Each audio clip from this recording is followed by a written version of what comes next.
Jake Morrison walked through the massive glass doors of the Galactic Council building on Nexus Prime. The tall human ambassador wore his best blue uniform with the Earth symbol on his chest. He had been to this place many times before, but today felt different. The alien guards at the entrance watched him with cold eyes that seemed to judge his every step. Lisa Hammond walked beside him. She was the head of Earth's military team and had fought in more battles than most aliens could count. Her short brown hair was tied back, and her green eyes looked straight ahead. She did not like the way the guards stared at them. Something was wrong, and she could feel it in her bones. The two humans moved through the long hallway filled with floating lights that changed colors. Strange music played from hidden speakers. The walls showed moving pictures of different worlds and star systems. This was meant to show the beauty and peace of the Galactic Alliance. Jake had always found it beautiful before, but today it felt cold and empty. They reached the main chamber where the council met. The room was huge with a high ceiling that seemed to go up forever. 47 different alien species had seats, in a circle. Each seat was made for the body type of that species. Some aliens floated in water tanks while others sat on crystal chairs. A few hung from the ceiling in special harnesses. Jake and Lisa were shown to a small area in the center of the circle. They stood on a raised platform that put them at eye level with most of the alien council members. The platform felt like a stage where actors performed for an audience. Jake did not like being the center of attention in this way. Captain Ben Rodriguez sat in the viewing area above them. He was the commander of the human space fleet in this sector. His dark eyes scanned the alien faces around the room. Most of them would not look at the humans directly. This was a bad sign in galactic politics. When aliens avoided eye contact, it usually meant they had already made a decision you would not like. Dr. Nancy Williams was also in the viewing area. She was Earth's top scientist for alien biology and had worked with many of these species for years. Some of them had been her close friends and research partners. Today, none of them smiled at her or gave the usual greeting gestures of their species. Her heart sank as she realized what this meeting was really about. The chamber filled with the sounds of many different languages being translated into galactic standard. The translation devices made a low humming sound that Jake had learned to ignore over the years. Today, the sound seemed louder and more annoying than usual. Zexthul of the Alterian Empire stood up from his crystal seat. He was tall and thin with blue skin that sparkled in the chamber's light.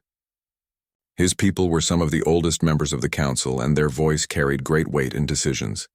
When Zexthul spoke, the entire chamber became quiet. We gather today to discuss a matter of great importance to the stability and peace of our alliance, Zexthul said. His voice came through the translators in perfect human English, but it sounded cold and formal. The matter concerns the recent actions and behavior of the human species. Jake felt his stomach drop. He had expected this meeting to be about trade, agreements, or maybe the new mining rights on Kepler 7. He had not expected to be put on trial by the very aliens his people had died to protect. Lisa's hand moved to her side where her weapon would normally be. Human military officers were not allowed to carry weapons in the council chamber, but her body still reacted to danger the way she had been trained. Several alien guards noticed the movement and shifted their positions slightly. For 15 years, your species has been a member of this council, continued Zexthul. In that time you have shown both great courage and great violence. Today we must decide if these two qualities can exist together in our peaceful alliance. Jake wanted to speak, but protocol demanded that he wait to be given permission. The council had very strict rules about when humans could talk during formal meetings. Breaking these rules would only make things worse for Earth. Senator Kevin Blake was also in the viewing area. He was Earth's top diplomat and had spent most of his adult life learning alien customs and languages. His job was to make sure humans stayed friends with other species. Looking at his worried face, Jake could tell that Kevin had not expected this either. The alien council members began to whisper among themselves in their own languages. The translation devices could not pick up whispers, so the humans had no idea what was being said. Jake could see some aliens pointing at them while others shook their heads or made gestures that meant disapproval in their cultures. Admiral Steve Parker entered the viewing area and took a seat near the other humans. He was the highest-ranking military officer in human space and commanded over 200 ships. His gray hair and lined face showed the stress of many battles fought to protect alien worlds.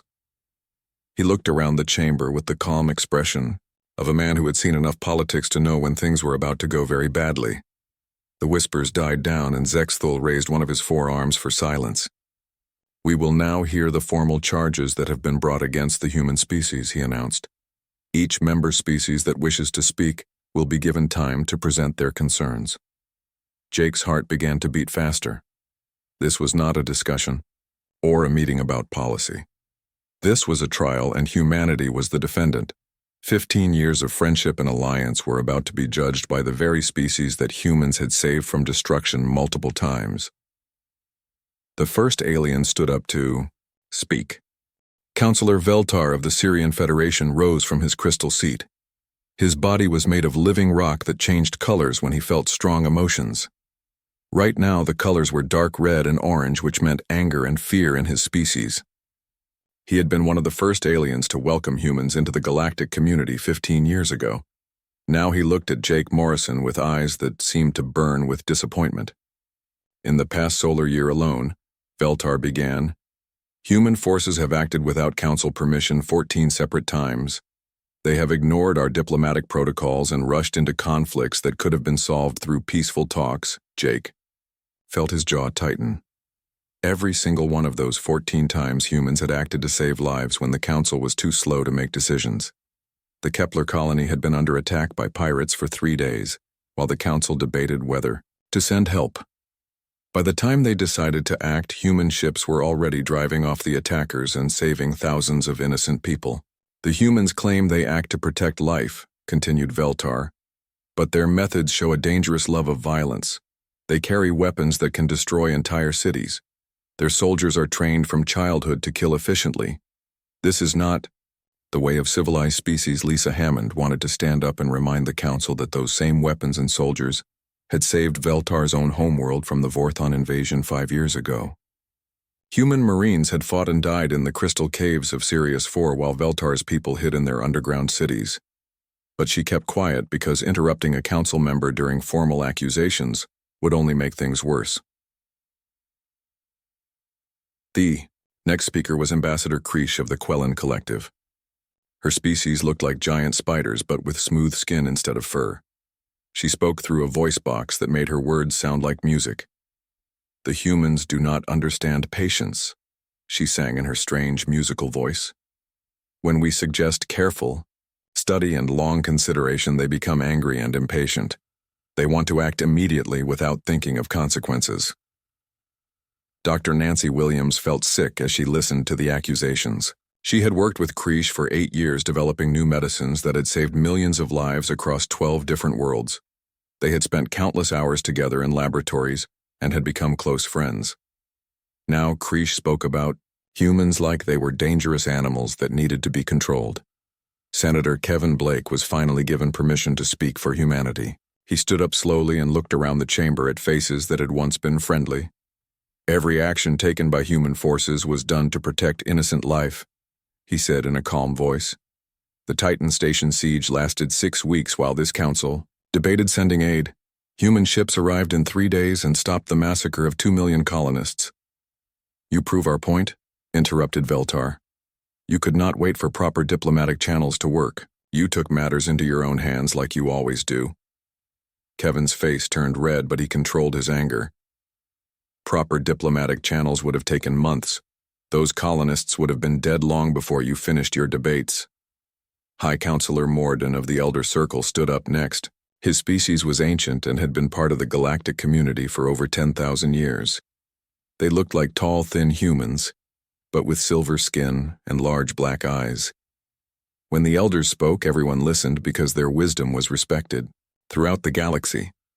"The concern is not just about individual actions," Morden said in a voice that sounded like wind through trees. "It is about the pattern of behavior that shows humans cannot be trusted to follow established procedures. You expand your territory without permission. You build military bases on worlds that should remain neutral. You make treaties with species without council approval." Admiral Steve Parker had heard enough. He stood up in the viewing area, even though he had not been given permission to speak. Every base we built was requested by the local population for protection against raiders and invaders. Every treaty we signed was to help species that the Council had ignored or forgotten. Security guards moved toward Parker, but Morden raised a hand to stop them. "You may speak, Admiral, but remember where you are." Parker looked around the chamber with cold eyes. "I remember exactly where I am. I am in the council chamber of an alliance that my people have bled and died to protect. I am looking at representatives of species that would be extinct if not for human sacrifice. And I'm listening to those same species accuse us of being too violent and too quick to act." The chamber erupted in angry voices from multiple species. Some aliens made threatening gestures while others called for Parker to be removed. The translation. Devices could not keep up with all the different languages being spoken at once, and the chamber filled with a chaos of sounds. Zexthol called for order, and the noise slowly died down. "Admiral Parker, you will remain silent or be removed from this chamber." Parker sat down, but his expression showed exactly what he thought of the Council's authority over him. The accusations continued for 3 more hours. Species after species stood up to complain about human actions.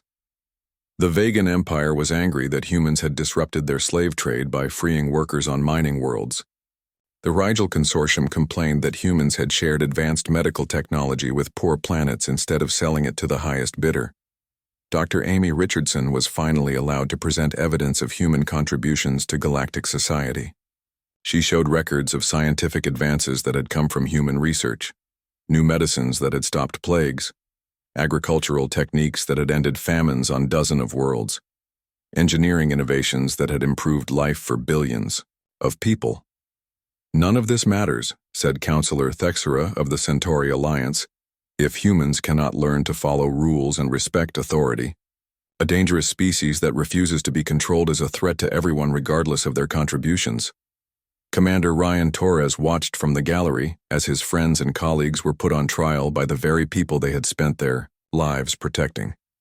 He had lost his left arm defending a Centauri colony from raiders.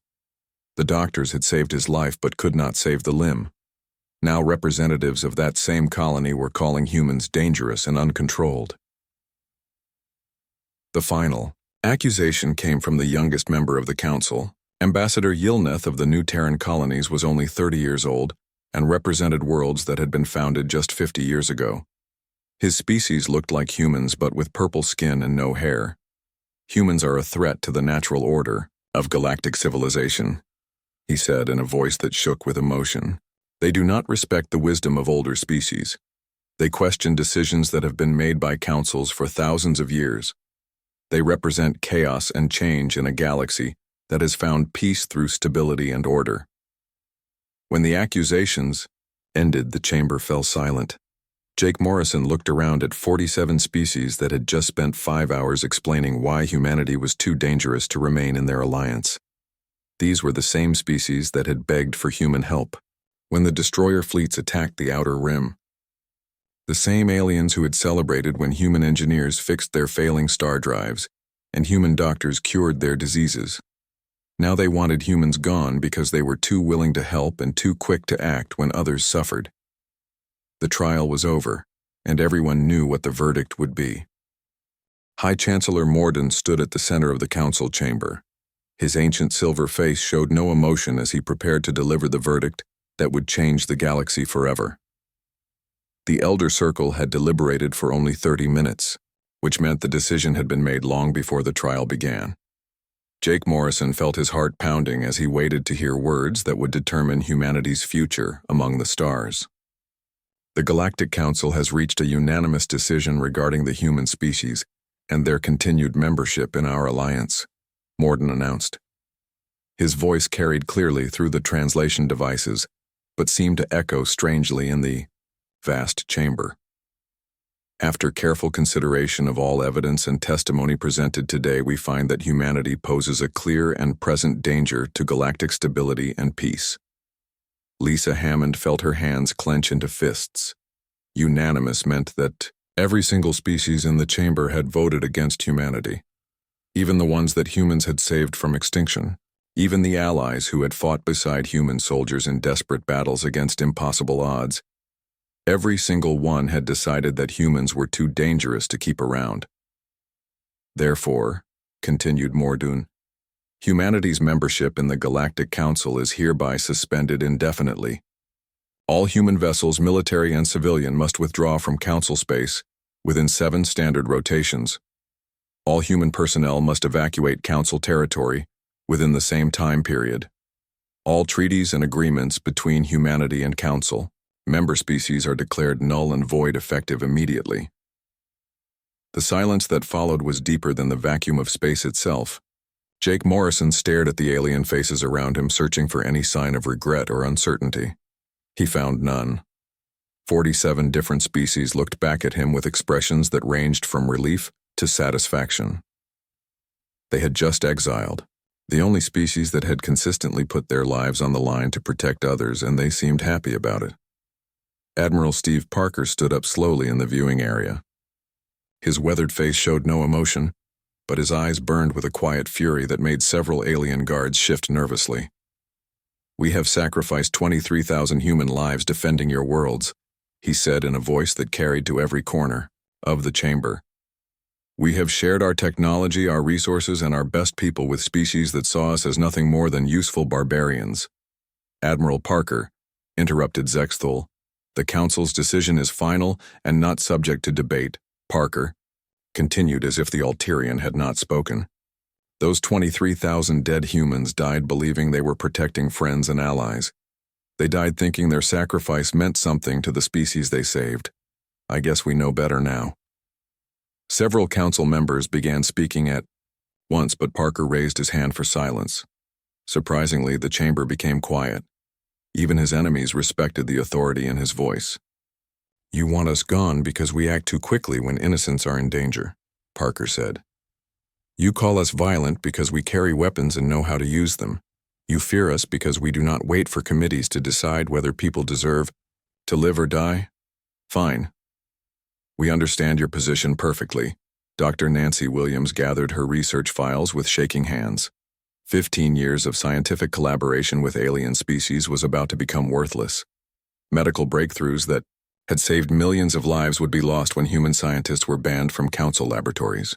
Agricultural techniques that had ended famine on dozens of worlds would disappear when human engineers were forced to leave their projects unfinished. Senator Kevin Blake closed his diplomatic cases and locked away the trade agreements that had brought prosperity to struggling colonies throughout Council space. Economic partnerships that had lifted entire civilizations out of poverty would end when human merchants were exiled from galactic markets. Cultural exchange programs that had created understanding between species would stop when human students were no longer welcome in alien universities.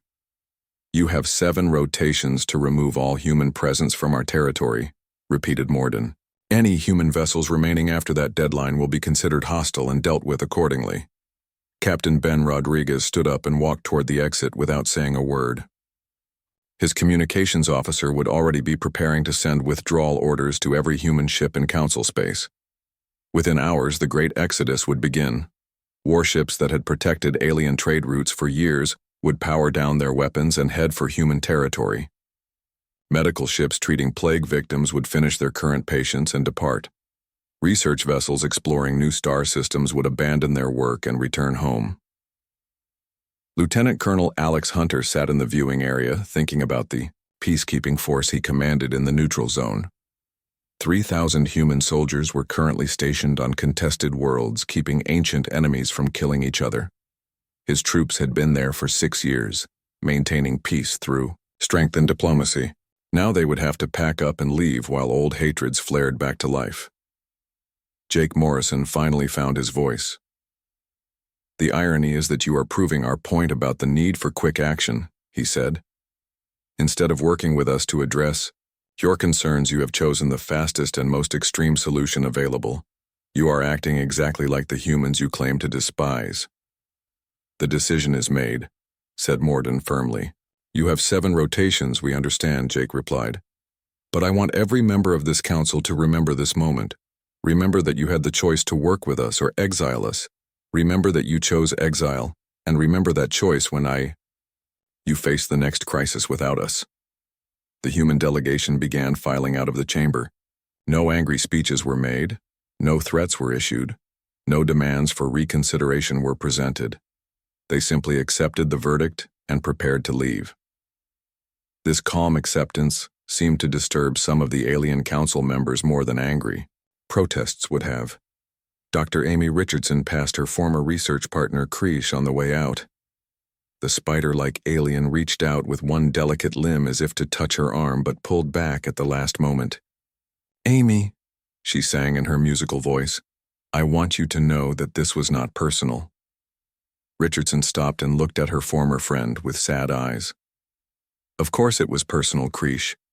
Everything we do is personal. That is what made us good partners.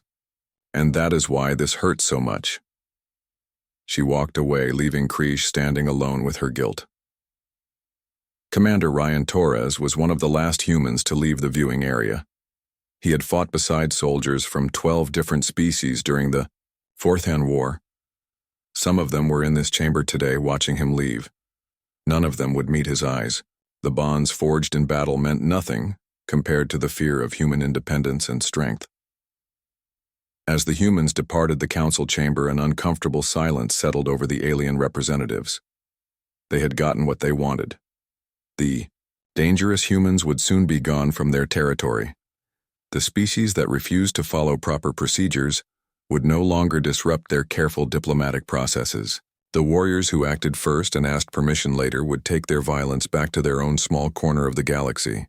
So why did victory feel so much like a terrible mistake? Outside the council building, Jake Morrison looked up at the alien sky of Nexus Prime for the last time. 7 rotations, he said to Lisa Hammond. "More than enough time," she replied. "Our people know how to follow orders even when they disagree with them."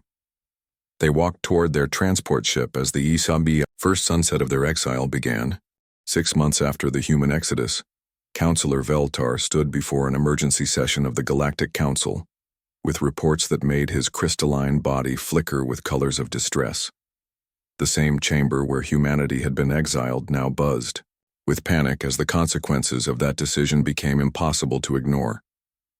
"The economic data is worse than our most pessimistic projections," Veltar announced to the assembled representatives. Human trade networks accounted for 37% of Outer Rim commerce. Without their merchant fleets and protection services, entire sectors are collapsing into poverty and chaos. High Chancellor Morden reviewed the holographic displays showing galactic trade statistics. Red zones marked areas where commerce had stopped completely. Yellow regions indicated severe economic decline. Only the core worlds near Council headquarters remained stable, and even they were beginning to feel the effects of losing humanity's economic engine. "What about the vegan trade routes?" asked Ambassador Krish of the Quellen Collective. "Surely, local forces can maintain basic security for merchant vessels. The vegan routes are now controlled by pirate fleets," replied Admiral Kethmore, the Council's military commander. "Without human patrol ships to maintain order, raiders have moved in and taken over completely. Merchant losses are up 400% in that sector alone."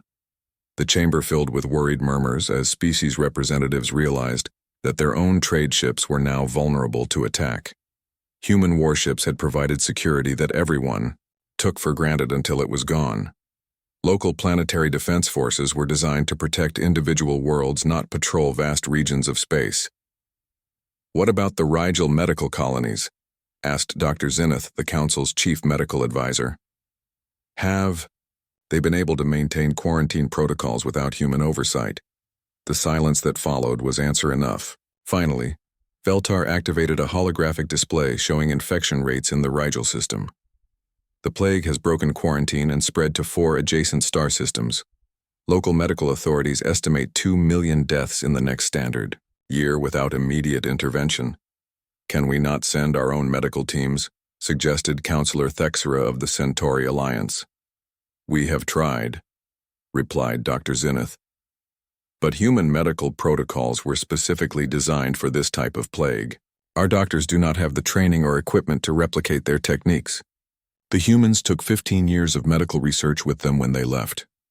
The reports continued for hours, and each one painted a darker picture of galactic society without human involvement. The Corvin system had erupted into full-scale war, within days of human peacekeepers leaving. Casualties were already in the thousands with no end in sight. Agricultural colonies that had depended on human farming techniques were facing famine as crop yields dropped without proper management. Educational systems were struggling to maintain programs that human teachers had developed for multi-species classrooms. Most disturbing of all were the reports from deep space monitoring stations. Captain Mike Chang had been the Council's chief intelligence officer before the Exodus, and his replacement was having trouble understanding the data his sensors were collecting. Long-range scans detect massive energy signatures from the direction of human space, reported the new intelligence chief. The patterns are unlike anything in our databases. It appears humans are constructing something enormous in the void between galaxies. Admiral Kethmore studied the energy readings with growing concern. These power levels suggest industrial activity on a scale we have never seen. What could they possibly be building out there? Whatever it is, said Veltar, they are using resources and technology we do not recognize. Our scientists cannot even guess at the purpose of these constructions. High Chancellor Morden called for a recess so council members could discuss the reports with their home governments. When the session resumed 3 hours later, the mood in the chamber had shifted from concern to barely controlled panic.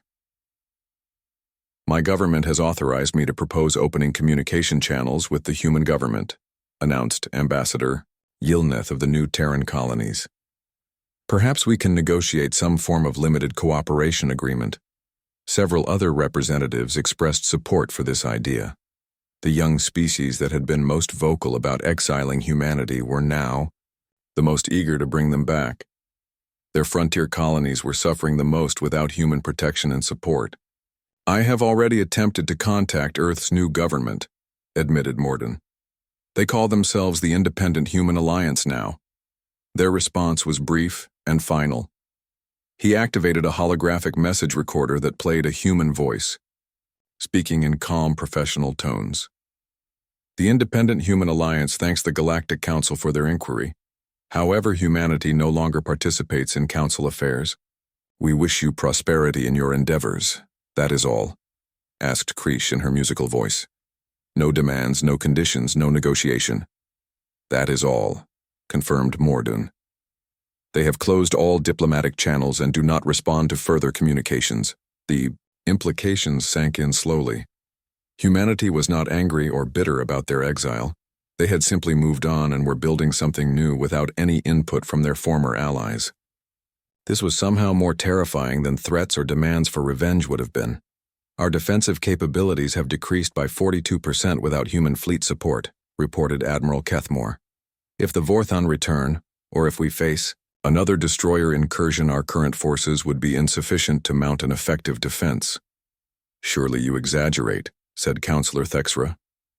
Human ships were powerful, but they represented only a small fraction of our total military strength. Kethmore activated tactical displays showing fleet compositions and battle capabilities. Human ships were deployed in key strategic positions throughout our territory. They served as rapid response forces that could reach crisis points faster than our main fleets. More importantly, their crews had combat experience that most of our personnel lack. What do you mean by combat experience? Asked Ambassador Yilneth. I mean they had actually fought in real battles against determined enemies, Kethmore replied. Most council species have not seen serious combat in centuries. We have forgotten how to fight wars while humans never stopped learning. That knowledge was worth more than the ships themselves. Dr. Zenith stood up with a medical report that silenced the entire chamber. I have disturbing news about human genetic research that was abandoned when they left. Our medical scientists have been trying to replicate their work on cellular regeneration. We have discovered that human research was decades ahead of anything we understood. How is that possible? Asked Veltar. Humans have only been spacefaring for a few centuries while our species have studied medicine for millennia. That is exactly the point, replied Dr. Zenith. Our medical knowledge evolved slowly over thousands of years. Human medicine developed rapidly under pressure from wars, diseases, and harsh frontier conditions. They learned to solve problems we never faced because our civilizations were already stable when we reached the stars. The full scope of what they had lost was beginning to become clear. Humanity had not just been another member species contributing ships and resources to the Alliance. They had been the crucial element that held aging galactic civilization together. Their energy, enthusiasm, and adaptability had compensated for the stagnation that came with thousands of years of stability. "There is something else," said Morden quietly. "Our deep space sensors have detected Vorthon scout ships in the outer rim regions where human patrols used to operate. It appears our ancient enemies are testing our defenses." The chamber fell silent as representatives contemplated the possibility of facing the Vorthon swarms without human military support. The last war against those creatures had nearly destroyed galactic civilization. Only human tactics and firepower had turned the tide of battle. "How long before they realize we are vulnerable?" asked Kethmore. "Unknown," replied Morden. "But when they do attack, we will face them with 42% fewer ships led by officers who have never fought a real war." As the emergency session ended, council members filed out of the chamber with the weight of their mistake pressing down on them like the gravity of a collapsing star. They had exiled humanity for being too aggressive, too quick to act, and too independent. Now they faced enemies and crises that required exactly those qualities to survive. Somewhere in the dark between galaxies, humans were building something that might be their salvation or their replacement. The council would never know which, until it was too late to matter. Their regret had only just begun. Admiral Steve Parker sat in his command chair aboard the UES Defiance, watching the stars through the main viewport. His communications officer, Lieutenant Ben Carter, approached with a message pad that contained the most important order Parker had ever given.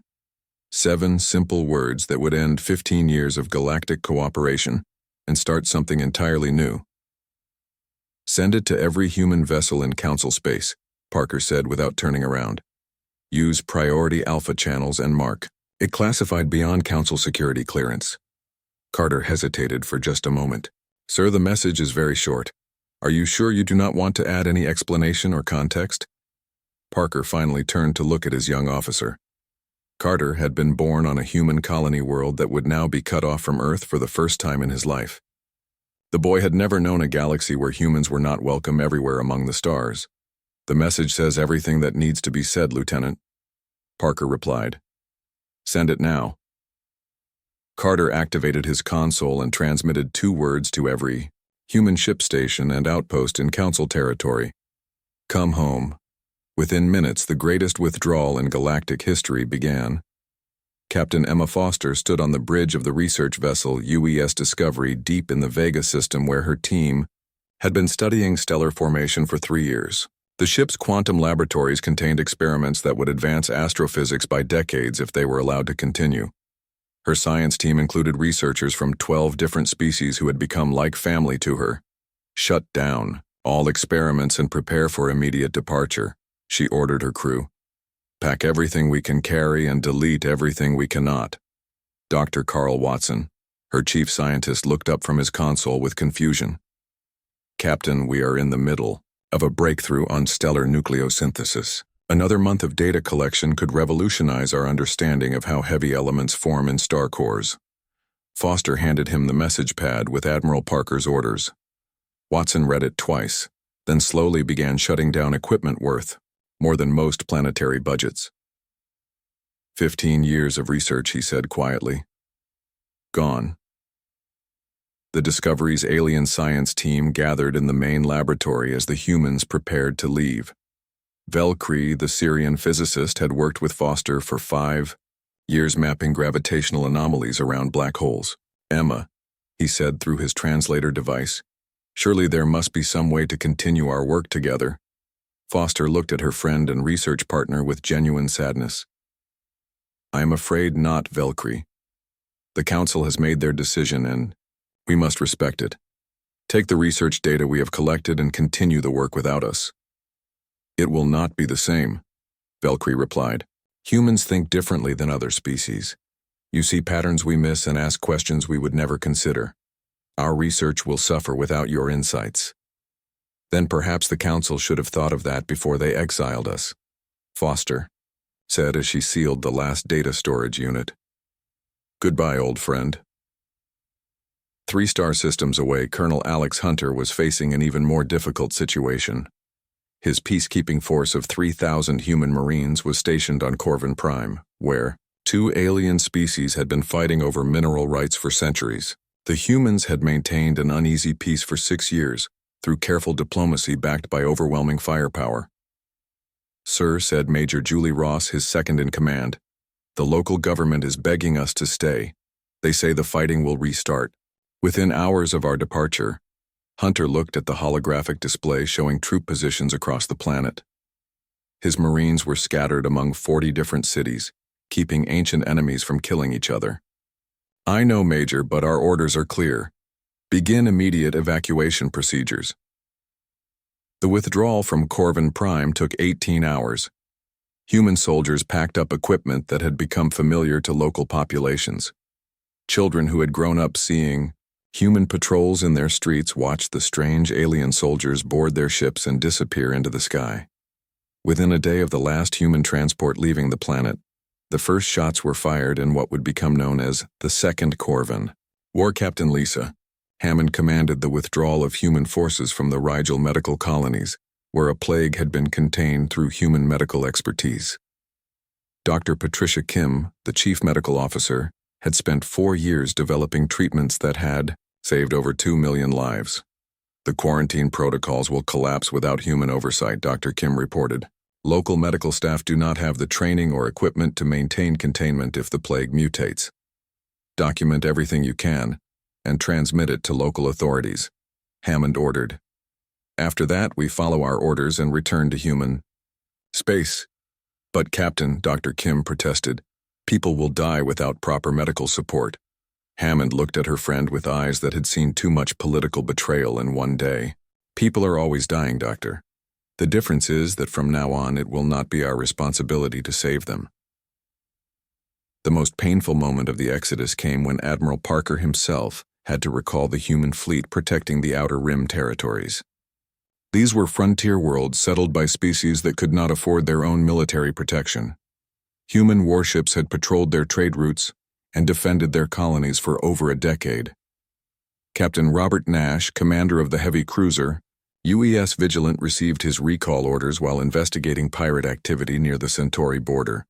His ship had been hunting raiders for 3 weeks and was close to capturing an entire pirate fleet that had been terrorizing merchant vessels. Sir, we have the pirates cornered in the Kepler asteroid field, reported his tactical officer. 6 more hours and we can eliminate their entire operation. Nash stared at his orders for a long moment, then activated the ship's intercom. All hands, this is the captain. We have received orders to return to human space immediately. Disengage from current operations and set course for Sol system maximum speed. The pirate fleet escaped that day. Within 2 weeks they had resumed their attacks on defenseless merchant ships. The death toll from their raids would eventually reach thousands. Commander Diana Lopez led the evacuation of human civilians from mixed-species colonies throughout Council territory. These were ordinary people who had made homes among alien neighbors and built lives far from Earth. Teachers who had learned alien languages to educate refugee children. Engineers who had married into alien families. Artists who had created new forms of expression by combining human and alien cultures. How long?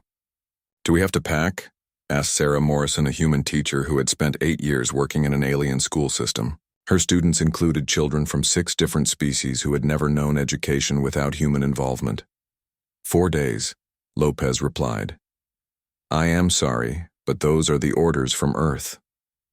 Morrison looked around her classroom at learning materials she had developed for alien children. Projects that had taken years to perfect would be abandoned. Students who depended on her would lose their teacher in the middle of the school year. I do not understand why this is happening. Neither do I, Lopez admitted. But we are soldiers and civilians who follow orders even when we disagree with them. The evacuation ships lifted off from dozens of worlds carrying humans away from lives they had built among the stars.